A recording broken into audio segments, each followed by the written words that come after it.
The Berenstain Bears and Too Much Vacation. "Well, that's everything," said Mama Bear as she and Sister and Brother Bear held the car trunk lid so that Papa Bear could tie it down.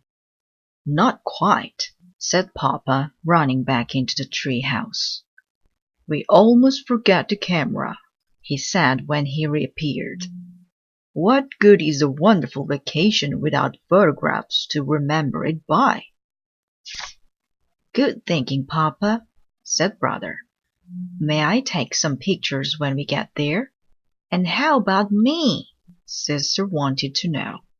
"Of course you may," said Papa as they bundled into the car. "We're all going to take pictures of the most wonderful vacation the Bear family has ever had. All right, now, everybody buckle up and we'll be on our way."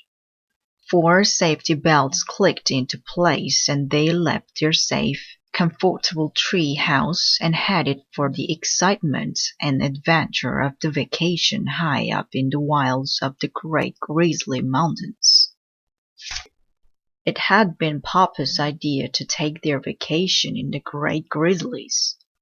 "It'll be a real wilderness experience.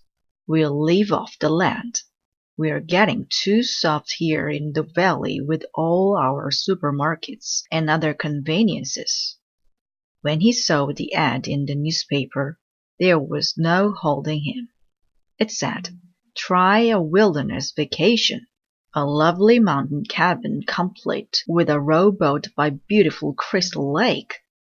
"Ah," said Papa, painting beautiful word pictures. "To wake with the rising sun and catch our breakfast from a clear mountain lake. To bathe in its sparkling water. To snack on delicious wild berries as we tramp the mountain trails. To gaze at the beauty of a mountain sunset. Then to sleep through the peace and quiet of a mountain night far from the noise of traffic and neighbors' barking dogs." It all sounded great to the cubs.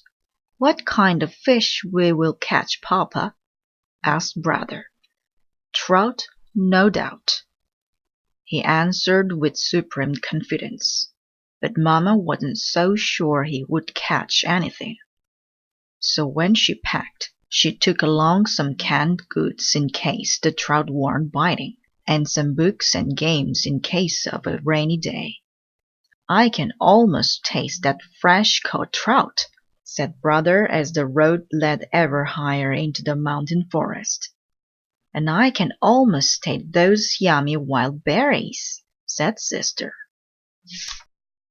"And don't forget my terrific wilderness stew," said Papa as he turned onto an even steeper road. "But we didn't bring things for stew," objected Mama. "All we brought are some canned goods." "Of course we didn't," laughed Papa.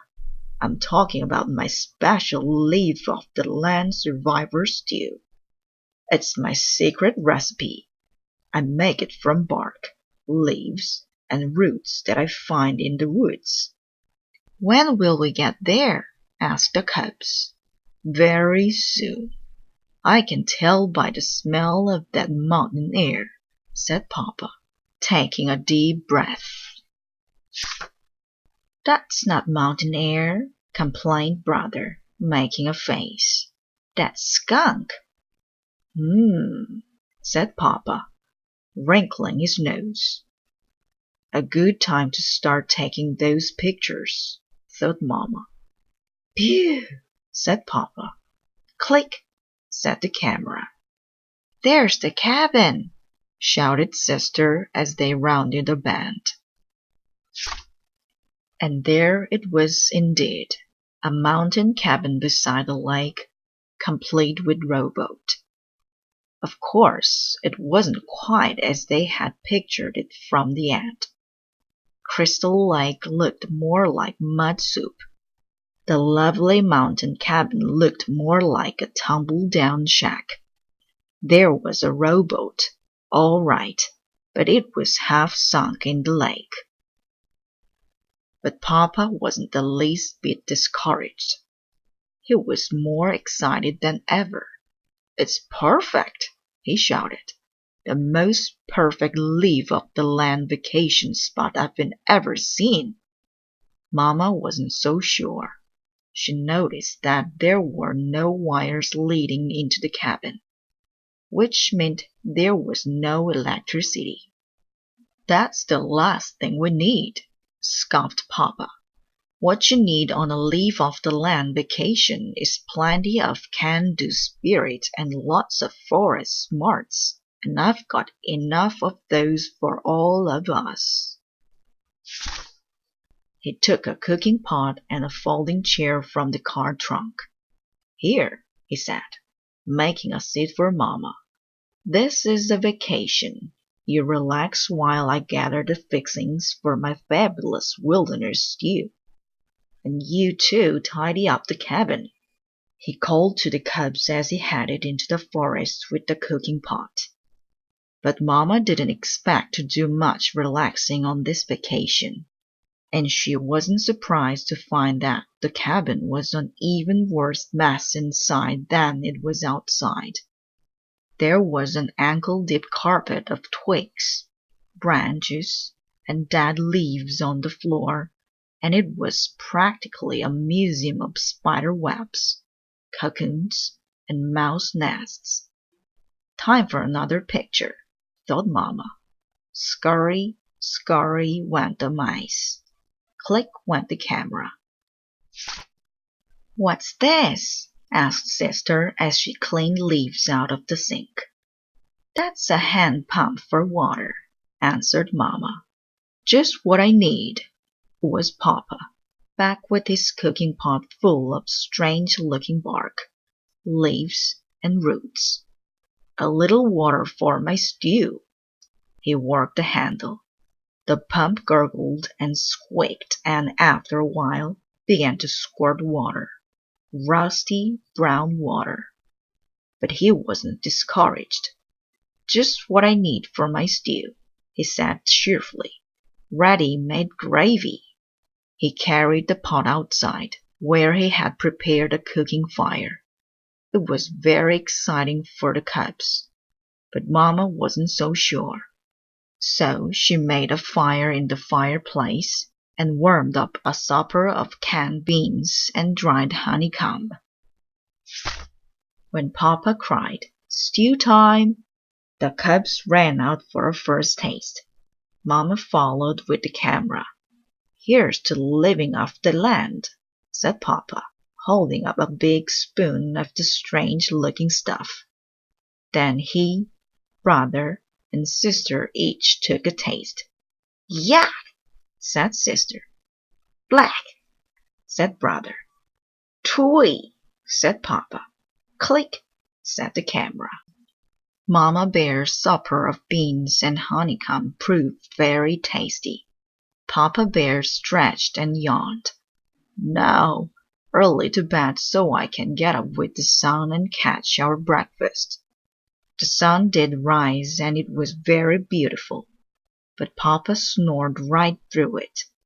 The frogs, crickets, and owls had made such a racket during the night that he hadn't fallen asleep until just before the rising sun lit up the sky. Papa began to get a little discouraged when he went out to catch breakfast.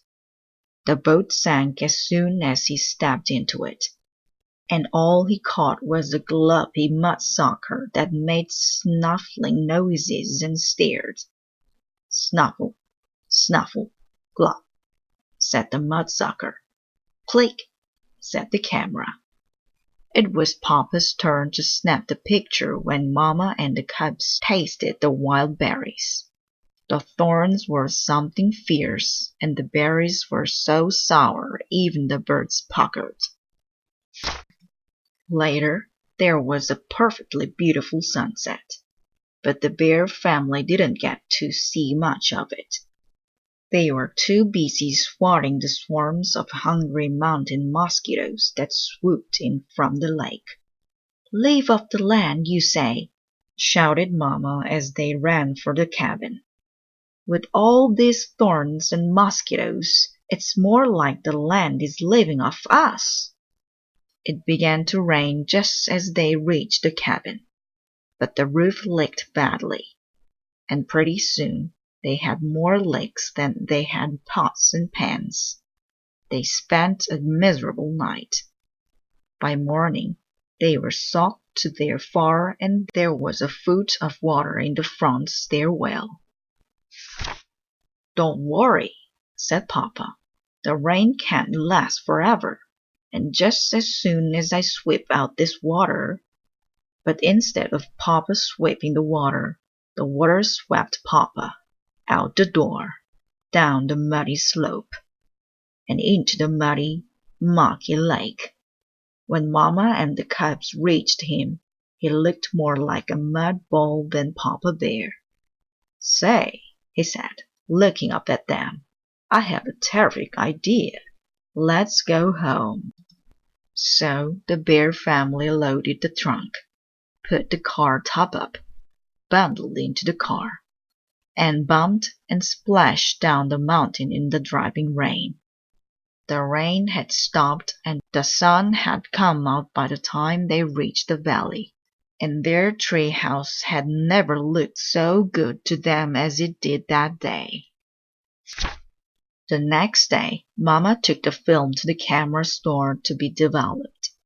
When the pictures came back a few days later, the Bear family wrote titles on them. They began to chuckle as they passed the pictures around. The chuckles grew to roaring laughter, and soon they were laughing so hard they cried. Papa smells the mountain air. We are greeted upon our arrival. We taste Papa's wilderness stew. Papa catches our breakfast, our first taste of wild mountain berries. Papa decides it's time to go home. And every so often, through the years, they take out those pictures and have an absolutely wonderful time enjoying the worst vacation the Bear family ever had.